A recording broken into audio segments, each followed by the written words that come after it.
ያፌት ናታንን ለምን አብረን አንሰራም? ለምንድነው በስራ ቋንቋ የማንነጋገረው? ይለዋል። እናም አሁን ላይ ኤፍራታ ይህ ሁሉ ነገር ወንጀሉን ታቅብኛለች ብሎ በጣም ፈርተዋል። በተለይ ደግሞ በጣም ብዙ ብርም ስለከሰረ እናም ናታን ሴቶችን የሱ የሆኑ ሴቶችን እየወሰደበት ስለሆነ ናታንን ለምን አብረን አንሰራም? ይለዋል። ናታንም እንደማይስማማ ይነግረዋል። እናም ቆይ አንተ ምንድነው ችግርህ? ይለዋል።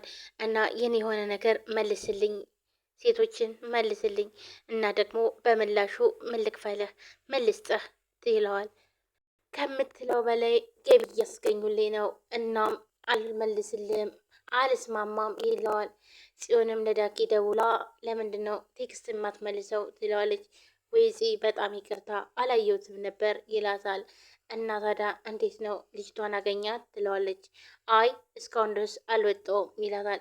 እናም አገኛትና በደንብ አድርገህ አወጣተህ ጠይቃት፣ ሁሉን ነገር እንድትነግርህ በስርዓት ጠይቃት ትለዋለች። እሺ ይላታል። ይህ ማለት እንግዲህ የአቤልን መረጃ የምትነግራቸው ልጅ ነች። አቤል አሁን ላይ ኤፍራታን እያስፈራራት ነው። አብሬ ካልኖርኩኝ ወይም ደግሞ ያፌትን ካላሳመንሽልኝ ሁሉን ነገር ለፖሊስ ስጣለው እያለ እያስፈራራት ነው። እናም ለጽዮን ደውላ ኤፍራታ ምን ይሻለኛል? አሁን ላይ በጣም ደህና አይደለሁም። ይህ ሰይጣን ልብሱን ሰብስቦ መጥቶ እዚህ ካልኖርክ እያለ ነው። እናም ጽዮንም እና ታዲያ እኮ ጥሩ ነው ለእኛ እኮ ለአንቺ ትንሽ ካልከበደሽ እንዲሁም አሪፍ ነው፣ መውጫ መግቢያውን እናውቃለን ትላታለች። እሺ በቃ ጽዬ አንቺ አትጨነቂ፣ እኔ ሁሉን ነገር አሳውቅሻለሁ ይላታል። እናም እሷም እሺ በቃ አርግዬ በኋላ እናወራለን ብላ ስልኩን ትዘጋዋለች። ቢንያም ነበረ። ቢንያም ደግሞ ጽዮንን እንዲያወራት አይፈልግም። ነበር የምታሳውቃት ምንድን ነው ይለዋል።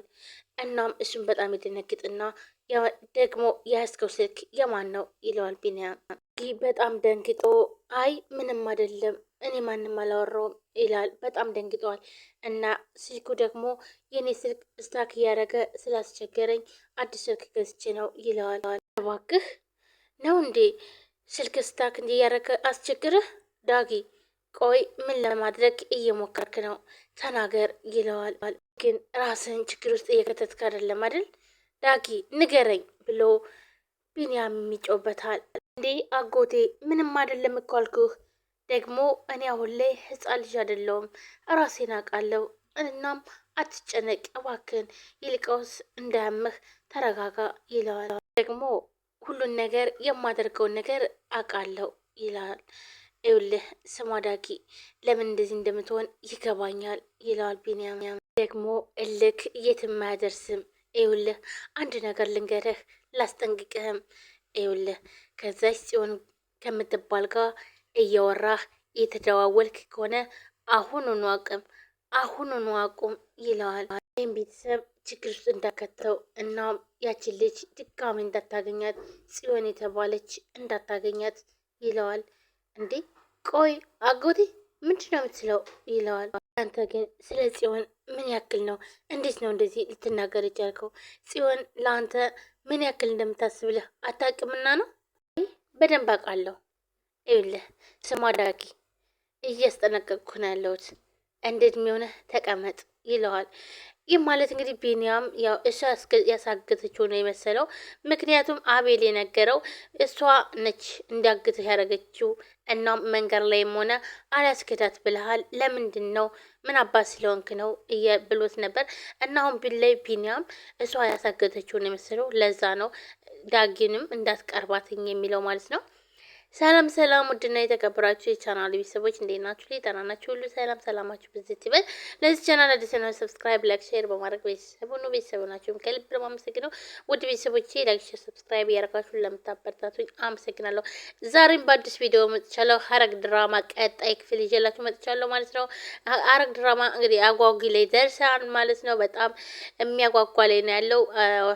ብቻ እንጃ ሁላችንም በጉጉት ነው የጠበቅን ያለ ነው። በተለይ ደግሞ በመጨረሻ ምን ተፈጥሮን በክፍል 97 ላይ ምን ተፈጥሮ ነው መጨረሻ ላይ ሁላቸውም ደነጋግጠዋል ማለት ነው።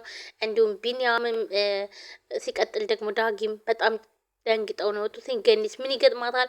ገኒ እንግዲህ እያመማት ስለሆነ እዛው ላይ ደግሞ ሌላ ድንጋጤ ተጨምሮላት ገኒ ምንም እንጃ ብቻ እንዳትሞት ነው የምፈራው። እውነት ለመናገር በጣም ደንግጣ ነበር ማለት ነው። እንግዲህ ኤፍራታ ምን ገጥሟት ነው? ኤፍራታም ነፍሰ ጡር እንደሆነች ሁላችንም እናውቃለን። የኤፍራታ ማለት ስም ጽንስ ፌል አደረገ ወይስ ምን ሆነ? ምንድን ነው ብቻ አወዛጋቢ ነገር ነው። በቀጣይ ክፍል የምናየው ይሆናል። እናንተም ታዲያ ሀሳባችሁን ኮሜንት ላይ አስቀምጡ። ምን ይመስላችኋል? በመጨረሻም በክፍል 97 ላይ ያየነው ወይም ደግሞ የሰማነው ነገር ምን ቢሰሙ ነው ያን ያክል በጣም ደንግጠው የሄዱት ማለት ነው። ማለትም ዳጊ እኮ አልሄድም ገኒ ጋ ነው የቀረው ማለት ነው። ነገር ግን ቢኒያም ግን ስልኩን ጥሎ ነበረ እየሮጠ ሄደው ማለት ነው። ይህ ማለት እንግዲህ እንዲሁም ደግሞ ጽዮንና ቤዛ እቅድ እያቀዱ ነበር ማለት ነው። ምክንያቱም ምንድን ነው እንደዚህ የምትወኘው? ለምን ደሞ አትነግሪኝ? ምንድን ነው ቆይ እየሰራሽ ያለሽው? ትላታለች ማን ነው ጽዮንን።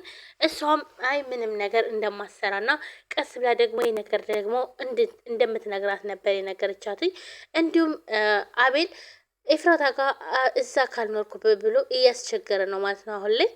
እና አቤል ኤፍራታ ላይ ጉዳት አደረሰባት ወይስ ደግሞ ያፌት የአቤልን ሴራ ወይም ደግሞ ያፌትን እንግዲህ ከዚህም በፊት እንደምናውቀው ያፌትን የወጋው አቤል ነው። እናም አውቆበት ነው ወይስ ምንድን ነው? ምን ቢሆን ነው ይህን ያክል እንደዚህ ተደነጋግጠው? ብቻ የሆነ ሰው የተጎዳለ እዛ ውስጥ። እንግዲህ ማን ይሆናል የሚለውን እውነት በጉጉት ነው የምንጠብቀው። ብቻ ኤፍራታ እንዳትሆን። እንዲሁም ናታን አሁን ላይ የዲያራ እናት አሁን ነቅታበታለች ማለት ነው። በተለይ ደግሞ ዲያራን እንዳታገኛት ብለዋለች። ካገኛት ግን ግዴታ እንድታገባት አደርግሃለሁ ብላለች ማለት ነው። እሱ ግን ተደብቆ አግኝቷታል። እንዳታገኛት እየተባለ ነው እንግዲህ ያገኛት ማለት ነው።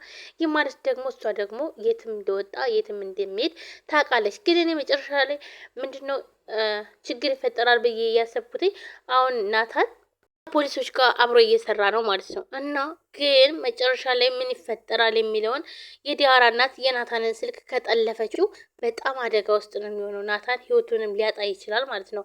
እነሱን ሳያስዝ እነሱን የስራቸውን ሳይሰጥ ማለት ነው።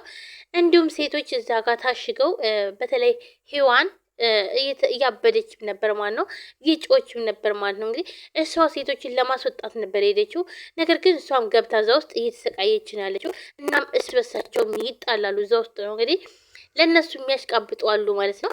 እናም ከተጣሉ ወይም ሚስጥር ካወጡ ወደውኑ እነሱ ይገደላሉ ማለት ነው። በጣም የሚያሳዝነው ነገር እና ሔዋን አሁን ላይም እዛ ውስጥ የገባችው ልታስተርፍ ነበር፣ ግን እጇ ላይ አንድ ሰው ሞቷል ማለት ነው። ምክንያቱም እያየች አንድ ያፌት የገደላት ማለት ነው።